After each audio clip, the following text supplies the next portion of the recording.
오늘 같이 보실 하나님 말씀 출애굽기 20장 1절부터 6절에 있는 말씀입니다. 출애굽기, 갑자기 웬 구약이냐? 네, 맞습니다. 우리 신앙생활에 하나님 나라의 시작은 출애굽기입니다. 신앙인의 시작은 아브라함부터 시작이 되었습니다. 그런데 하나님의 나라의 시작은 어디서부터인가? 출애굽기, 특별히 출애굽기 20장부터입니다. 우리 출애굽기 20장 1절부터 6절까지 말씀 같이 읽겠습니다. 1절, 하나님이 이 모든 말씀으로 말씀하여 이르시되 나는 너를 애굽 땅 종되었던 집에서 인도하여 낸 네 하나님 여호와니라. 너는 나 외에는 다른 신들을 내게 두지 말라. 너를 위하여 새긴 우상을 만들지 말고 또 위로 하늘에 있는 것이나 아래로 땅에 있는 것이나 땅 아래 물속에 있는 것의 어떤 형상도 만들지 말며 그것들에게 절하지 말며 그것들을 섬기지 말라. 나 네 하나님 여호와는 질투하는 하나님인즉 나를 미워하는 자의 죄를 갚되 아버지로부터 아들에게로 3, 4대까지 이르게 하거니와 나를 사랑하고 내 계명을 지키는 자에게는 1000대까지 은혜를 베푸느니라. 아멘. 나라마다 법이 있습니다. 그리고 그 법은 그 나라의 문화를 형성합니다. 미국 헌법도 하나님의 말씀을 중심으로 해서 인간을 존중하고 자유를 부여하고 또 모든 사람들이 참 열심히 일해서 잘 행복하게 살 수 있는 것을 보장해주는 그 헌법이 바로 그러한 나라의 법도요, 그런 문화를 만들어가는 시작입니다. 그래서 하나님께서 이스라엘 백성들을 애굽에서부터 광야로 인도하시고 광야에서 이제 새 나라를 세우기 위해서 인도하는 그 과정 중에 그 시작이 어딘가? 시작이 바로 이 시내산에서 모세를 통해서 이스라엘 백성에게 주신 율법이다. 십계명이다. 우리는 십계명 하면은 그리스도인으로서 지켜야 되는 법이다. 그래서 우리가 왜 법을 지켜야 되지 않습니까? 나라의 국민으로서, 시민으로서. 그런 것처럼 법을 지키고 만약에 지키지 않으면 벌을 받고 또 지키면은 그냥 앞으로 더 자유롭게 살아가는 그런 것을 항상 생각합니다. 그러나 법도는 무엇인가? 법도는 문화를 형성합니다. 법도는 문화를 형성합니다. 여러분 왜 어려서 뼈대 있는 가정, 가문, 그런 집에서 자라신 분들 가훈이 있지 않습니까? 가훈은 무엇입니까? 그 가정의 문화를 세우는 겁니다. 우리 가정은 이렇게 산다. 이런 것을 존중한다. 이런 것을 중요시 여긴다를 가훈을 통해서. 저희 집안은 가훈이 없었습니다. 다행히. 제가 그러나 제일 먼저 깨달았던, 제일 먼저 받았던 어떤 지침은 뭐냐면은 저희들이 초등학교 때, 우리는 그때 국민학교라고 얘기했죠. 노래가 하나 있었습니다. 새 나라의 어린이는 일찍 일찍 일어납니다. 그 뭡니까? 그 새 나라의 어린이는 이렇게 사는 것이다 라는 것을 주입을 해서 우리로 하여금 그렇게 살 수 있도록 좋은 문화를 형성하기 위해서. 왜? 게을렀으니까요. 왜? 우리는 그 얼람클락이 없어가지고 늦잠 자고 맨날 그랬으니까 아니다. 그렇게 해서는 안 된다. 그리고 이제 제가 아마 중학교쯤 됐나요? 아닙니다. 아직도 국민학생 시절에 그 새마을 운동이라는 거 있지 않았습니까? 그래서 새벽 종이 울렸네 그러면서 사람들을 일깨우고 일찍 일어나서 일하자. 그것이 국민의 몸에 배어서 그것이 그 나라의 문화가 되고 그러한 새벽부터 일어나서 그리고 아침 일찍 일어나서 열심히 일하는 문화를 만들어간 겁니다. 왜 그랬는가? 소위 말해서 일제 강점기라고 이제 이름을 바꿨는데 우리 때는 이제 식민지라고 얘기를 하죠. 그때 식민지 생활을 하면서 36년간이라는 그 억압과 핍박과 그 폭력 속에서 살던 사람들이 그리고 그 가운데서 태어난 사람들 그렇지 않습니까? 만약에 그 일제시대 때 태어났다면은 그때 당시 6.25 때 60년 되면은 30대, 40대, 50대입니다. 한창 일하고 한창 살아가야 될 그분들이 억압 속에서 살아난 겁니다. 산 겁니다. 그러니까 어떻게 살겠어요? 노예처럼 사는 사람들이 많았다는 겁니다. 이 이상 이 세상에는 아무것도 없다 라고 살았을 수 있다는 것이죠. 그것을 깨우치게 하기 위해서 이러한 새로운 법도, 새로운 지침, 새로운 가치관을 부여하면서 그런 새 나라의 새 문화를 만들어가는, 왜냐? 강요를 해서 이루어지는 우리 인간 세상이 아니기 때문에 그렇습니다. 만약에 강요를 해서 이루어진다면, 평화가 이루어지고 우리가 행복해질 수 있다면 그건 벌써 이루어졌겠죠. 그렇지만 그렇지 않기 때문에, 언제부터요? 창조 때부터 짐승들은 그렇게 강요를 해서, 억압을 해서, 핍박을 해서, 벌을, 채찍을 쳐서 다스릴 수 있지만은 인간은 그렇지 않다는 겁니다. 그런데 이스라엘 백성들은 어떻게 잘못돼서, 왕이 잘못하고 뭐 나라가 잘못되고 그런 상황이 누구 잘못이라고 얘기할 수는 없지만은 애굽의 노예가 돼서 몇백 년을 지냈습니까? 400년을 지낸 겁니다. 조선 왕조 500년이라 그러는데 400년을 노예 생활을 한 겁니다. 그러니까 이 노예 생활 속에서 태어난 이들은 그 외에는 다른 것이 없습니다. 그때 당시 뭐 여행도 못했고, 그때 당시 그 노예라는 것은 짐승과 똑같이 취급을 받았거든요. 그러니까 그런 삶 속에서, 그런 사회 속에서 태어난 이들이 자기들이 우리는 자유가 있고 우리는 하나님의 백성이고 우리는 하나님의 사랑을 받기 위해서 태어난 자다라고 외치면서 사는 사람이 있었을까요? 아무도 없어요. 그들은 짐승 취급받았을 거고 한 소유물 취급을 받았을 거고 그렇게 살면서 400년을 지난 겁니다. 그러니까 어떤 문화 속에서 산 겁니까? 그런 노예 문화 속에서 우리는 노예다. 더 이상 뭐 바라볼 것도 없다. 그런데 한 가지 문제가 있어요. 뭐냐면은 마음속에, 우리 속에 나는 노예가 아니다. 나는 자유롭고 싶어. 나는 이게 행복하지 않아. 나는 사랑을 원해. 뭔가 속에서 끓고 있는 것은 있는데 태어난 게 뭡니까? 태어난 게 노예입니다. 그 사회 속에서 어떻게 벗어날 수도 없고 이게 다구나. 부모님들 그렇게 가르칩니다. 너 튀다가 다쳐 죽어 그러니까 우리가 이렇게 해서 안전하게 살자. 그렇지만 그것이 전혀 만족스럽지 않다는 것이죠. 그러면서 몇백 년을 지냈습니까? 대대로 400년을 지난 겁니다. 우리는 일제감정기 36년이라지만은 그것 때문에 피해가 많고 그것 때문에 억울하고 그것 때문에 좌절하고 그것 때문에 죽는 사람들이 얼마나 많았습니까? 그런데 400년을 그렇게 살았으니까 이 사람들은 나도 저 소나 돼지나 같이 일하는 말이나 하나도 다를 것이 없구나 하는 그런 문화 속에서, 그런 생각 속에서 살았다는 것이죠. 여러분, 우리 생각이 굉장히 중요합니다. 내가 어떻게 생각하느냐가 내가 어떻게 행동하느냐를 만들어요. 나는 짐승이다, 나는 짐승이다, 짐승이다 라고 자꾸 생각을 하잖아요. 그러면 어떻게 행동이 나오냐면은 짐승같이 살 수밖에 없습니다. 그것이 인본주의의 가장 큰 문제입니다. 뭐냐? 사람들을 억압하기 위해서 너는 짐승과 똑같다. 원숭이가 조금 진화한 것 뿐이다 라고 자꾸 가르치니까 아이들이 나는 원숭이야, 나는 짐승이야, 그 이상 생각을 못하게. 그것이 누가 만든 겁니까? 그것이 인본주의예요. 자기 사람들을 가두어 놓고 이용하고 부려먹기 위해서 그렇게 만든 것이죠. 그것이 어떤 철학적인 것이 아니라 그 창조론이라는 것, 진화론이라는 것은 우리는 짐승이나 똑같다.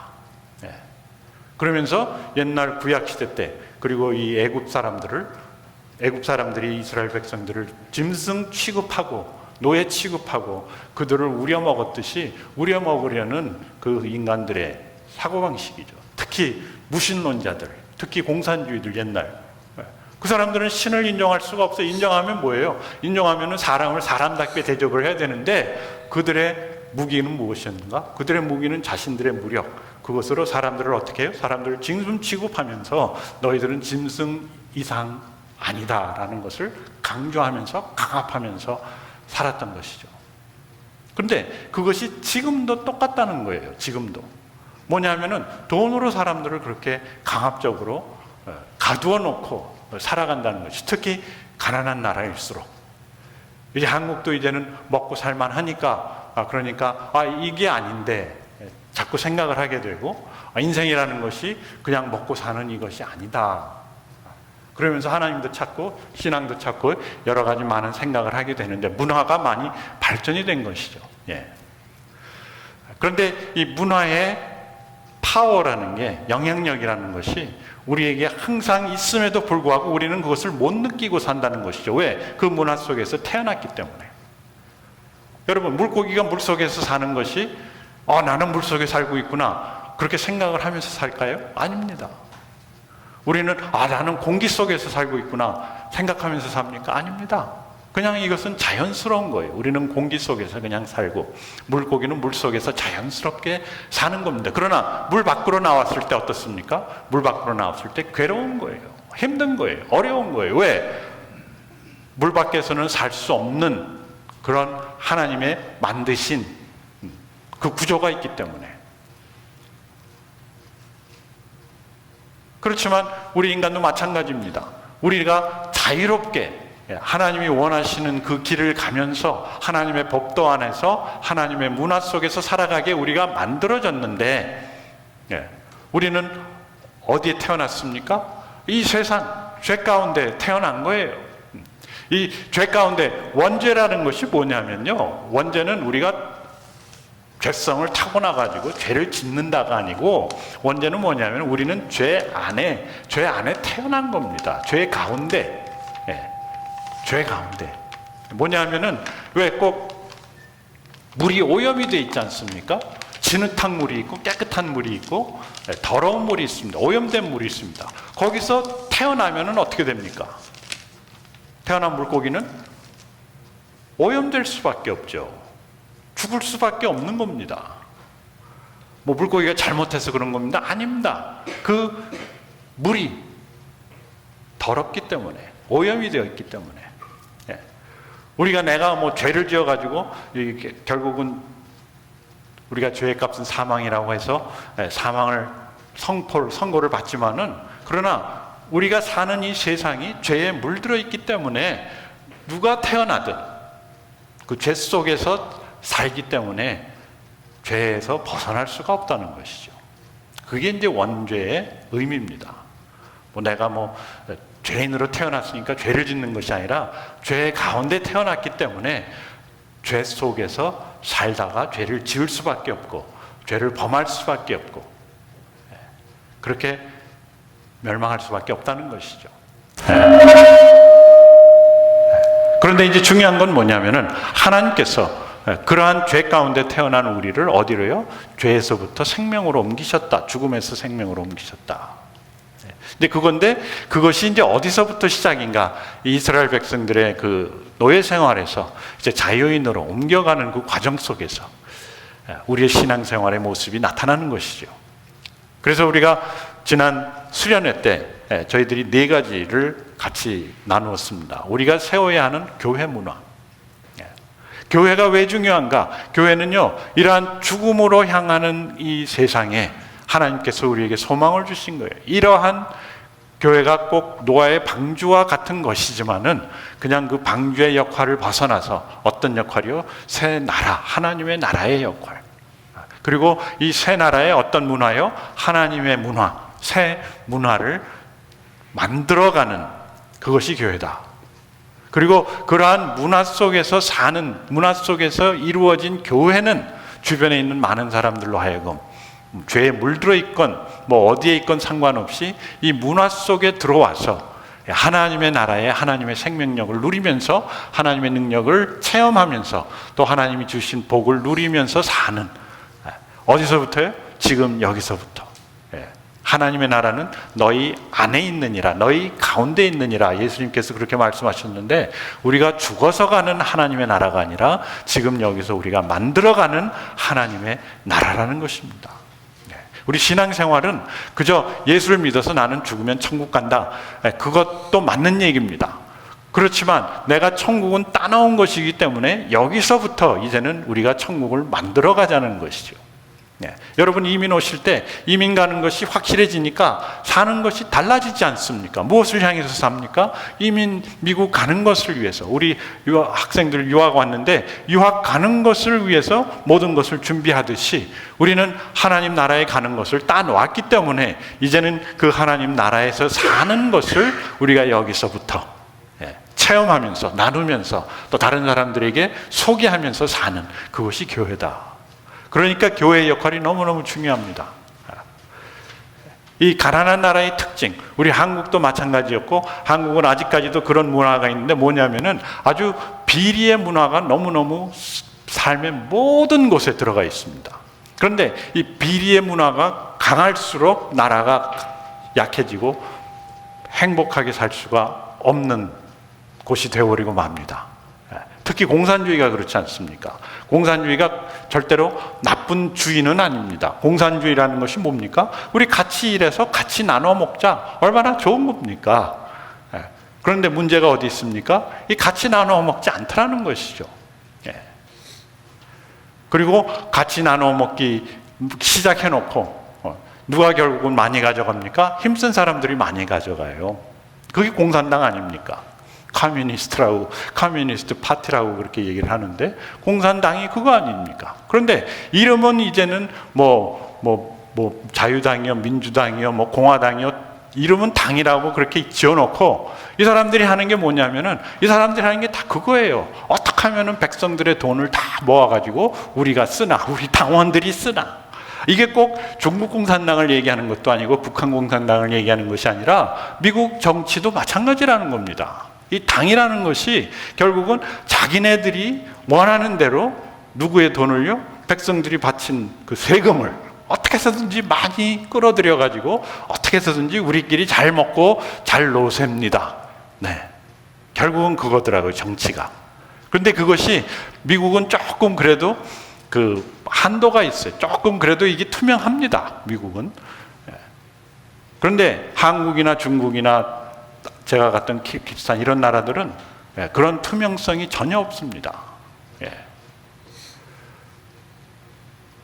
그게 참 무섭더라고요. 특히 이 중국이 굉장히 무서운 이유가 뭐냐면은 제가 이제 잘은 모르는데 중국에 제가 선교도 다녀보고 한국 가서 중국 사람들의 그 성향이나 이런 것들 보면서 한 가지 느낀 게 뭐냐면은 중국은 진짜 돈이 많다. 중국은 돈이 많은 게 백성들은 가난해요. 그렇지만 누가 돈을 갖고 있습니까? 공산당이 다 갖고 있는 거예요. 여러분 유튜브에 보면은 중국에 아파트 지어놓고 아무도 거기 거주하지 않고 거기에 투자했던 사람 돈 다 잃고. 근데 그 건물이 누구 겁니까? 결국은 정부 겁니다. 정부 거예요. 은행이 정부 거니까.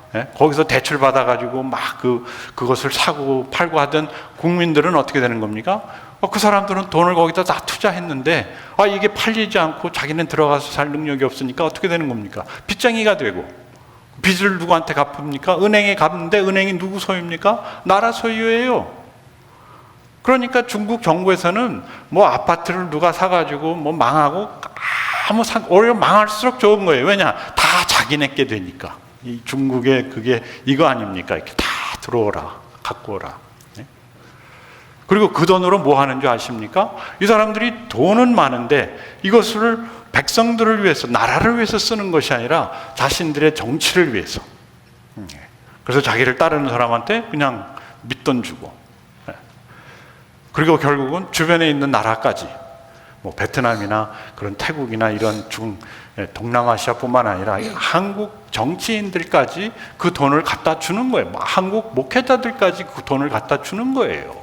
그러면서 자신들을 위해서 그리고 자신들에게 유리한 결정이나 발언을 하게끔 만드는 겁니다. 무엇으로? 돈으로. 미국은 그렇게 대놓고 할 수가 없어요. 미국은 캐시로 움직이는 나라가 아니니까. 모든 게 기록에 다 남고. 그러니까. 그런데 중국은 그렇지 않거든요. 다 돈으로 합니다. 한국도 그렇지 않습니다. 다 현찰로 합니다. 그러니까 그 비리가 끊어질 수가 없어요. 키르기스탄도 마찬가지고 중앙아시아도 마찬가지고 아프리카는 더 심합니다. 그러니까 중국에서 그 중국 돈으로 그 나라에 가서 풀어놓으면은 옛날에는 중국 돈으로 살만한 게 없었습니다. 솔직히. 제가 중국 선교를 1993년부터 다녔는데 거기에서 만든 물건들 하나도 사다가 쓸 데가 없어요. 그런데 이제는 중국 제품들 사다가 쓸만하지 않습니까? 우리 많이 거의 다 다 메이드 인 차이나 아닙니까? 애플 폰도 메이드 인 차이나입니다. 그런데 그 애플 폰을 전화를 무엇으로요? 중국 돈으로 가서 살 수가 있다는 것이죠, 이제는. 그러니까 중국 정부는 자기네가 갖고 있는 것은 현찰밖에 없는데 굉장한 무기가 되는 거예요. 그러면서 그 돈으로 사람들을 사고 그 돈으로 정치를 하는 겁니다. 그런 문화가 언제부터요? 옛날부터 시작이 됐기 때문에, 끊이지 않기 때문에. 한국도 마찬가지 아닙니까? 한국도 비자금이라는 게 얼마나 많습니까? 그 비밀자금.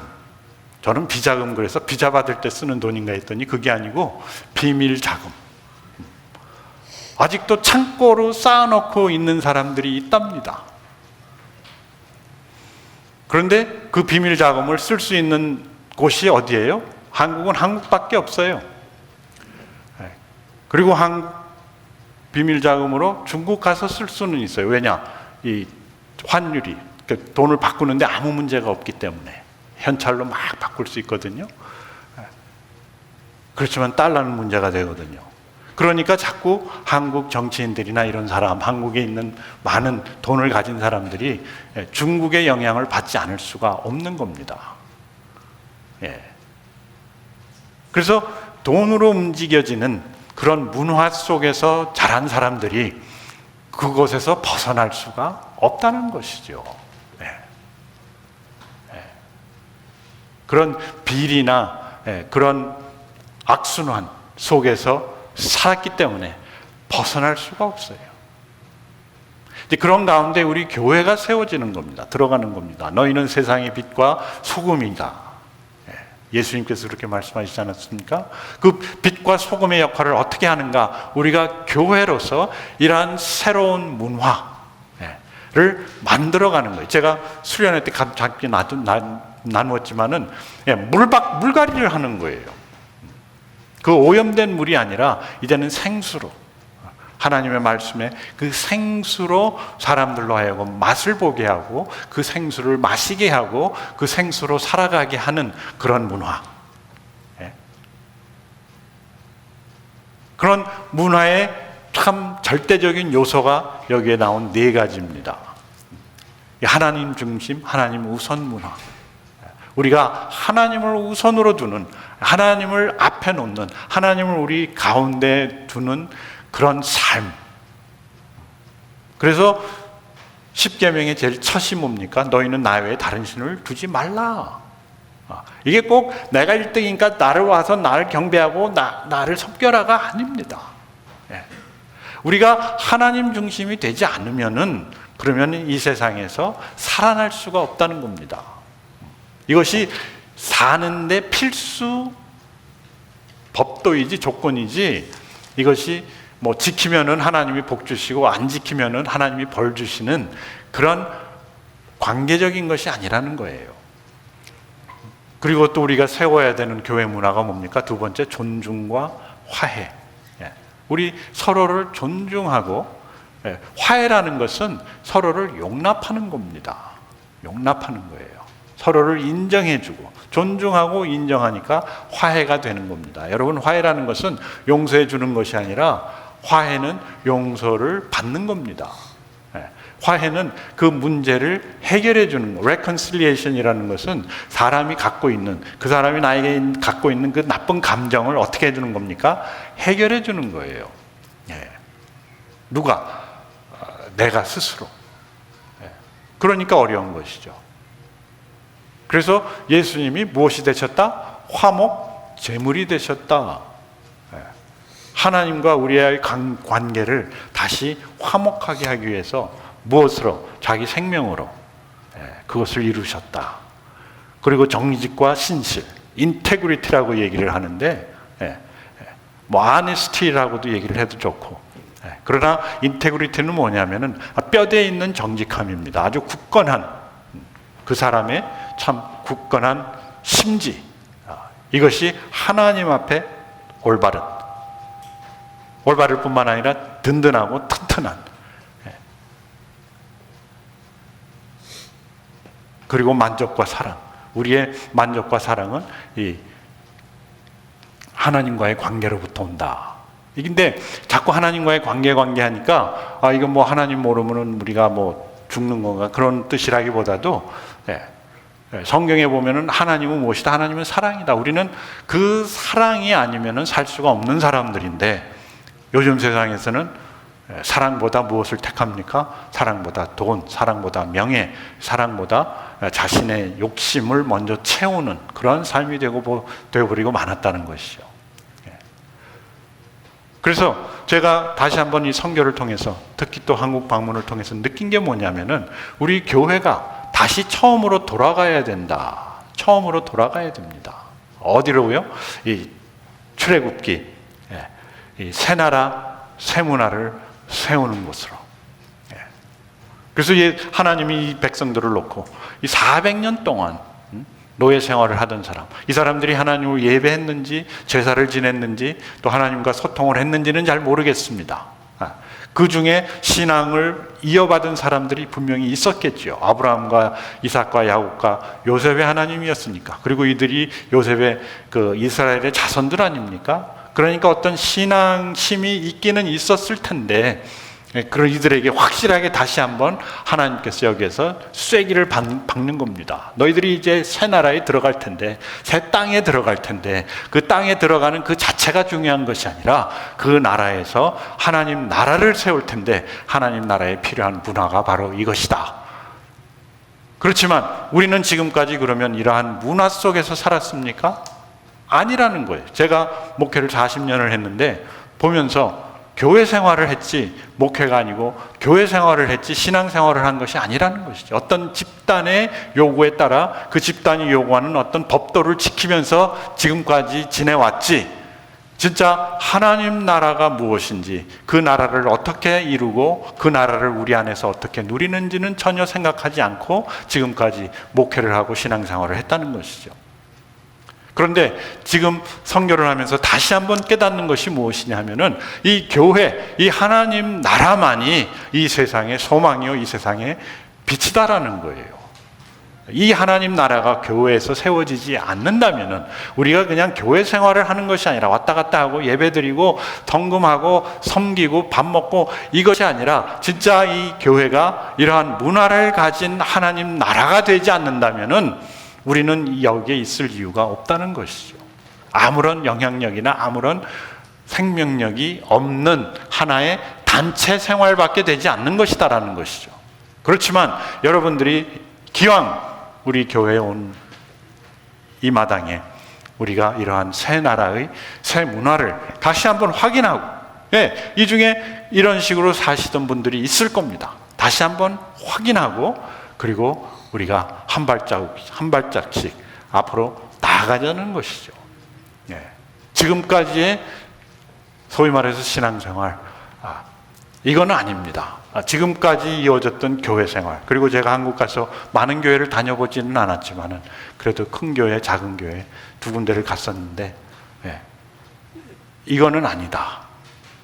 그렇다면은 만약에 예수님이 우리 교회에 오셨을 때, 그래, 니네 교회는, 그러니까 제 교회는 아니지만은 제가 목회하고 있는 이 교회는 새 나라의 새 문화를 참 지향하는, 세워가는 참 나의 교회다라고 말하실 수 있을까? 그것도 아니라는 것이죠. 그래서 다시 처음으로 돌아가자. 뭡니까? 새 나라의 새 문화의 시작은 첫째, 하나님 중심. 하나님 중심. 하나님 중심이라는 게 뭐냐면은, 왜 지구가 태양을 중심으로 해서 돌지 않습니까? 옛날에 왜 지구는 중심이고 모든 것이 그 지구를 중심으로 돌았다라고 생각을 했는데, 그게 진짜 도른 생각이었죠. 진짜 맞는 생각은 뭡니까? 하나님 중심, 태양 중심. 그리고 태양이 중심이었습니까? 이게 아니에요. 참 그 광대한 우주의 중심이 누구였습니까? 하나님이신데 우리는 그 하나님을 잊어버리고 그냥 여기에 만족하고 살다 보니까 완전 우물 안의 개구리식으로 살았다는 것이죠. 다시 하나님 중심으로 이 세상의 시작과 끝, 그리고 이 가운데 있는 우리를 인도하시는 분이 누구시다? 이분이 하나님이시다. 다시 하나님 중심으로. 돈 중심이 아니고 내 욕심 중심이 아니고 내 지위, 권력 이런 것이 아니라 하나님 중심. 하나님의 뜻이 무엇입니까? 를 찾는, 하나님의 길이 무엇입니까? 하나님의 방법이 무엇입니까?를 찾는 삶으로, 교회로. 하나님 중심. 그 다음에 하나님 우선, 하나님이 먼저라는 얘기예요. 선택에 있어서 너희는 먼저 그 나라와 그 의를 구하라. 하나님의 뜻을 구하고 하나님의 방법을 우리가 찾고 하나님이 원하시는 것이 무엇인가를 먼저 모든 것 위에 생각하는, 하나님이 이 세계를 움직이고 계신데 그러면 내가 오늘 무엇을 먼저 해야 되는가? 나의 결정권에 있어서 하나님을 개입시키라는 것이죠. 하나님의 뜻을 찾자는 겁니다. 그리고 하나님 only, God alone이라고 우리가 생각할 수 있고 God only라고 말할 수 있는데 우리의 만족, 우리의 행복 누구에게로부터 오는가? 하나님으로부터 옵니다. 왜? 나는 하나님의 형상을 담고 하나님의 형상을 갖고 태어난 영적 존재이기 때문에 그렇습니다. 여러분 돈 많이 벌어보셨죠? 여러분 많은 것을 해보셨죠? 저는 뭐 그렇게 많은 짓을 해보지는 않았지만은 그래도 나름대로 이것저것 많이 해봤는데 진짜 행복을 주는 것이 아니더라는 거예요. 그 모든 것들이.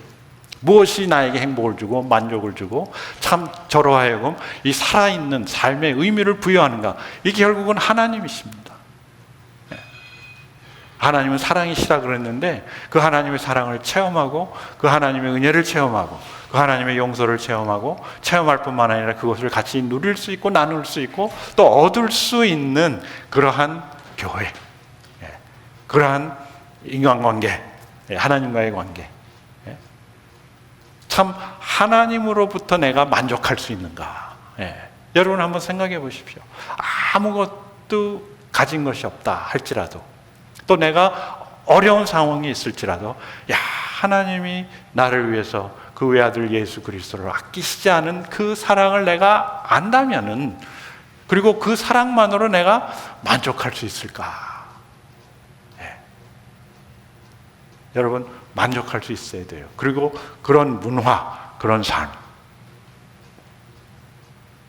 어려운 일이 있을 때마다 참 그런 주변에 있는 분들이 참 하나님 사랑으로 또 우리 교회가 그런 하나님 사랑으로 살아간다면은 힘을 얻습니다. 용기를 얻습니다. 생명력을 얻을 수가 있어요.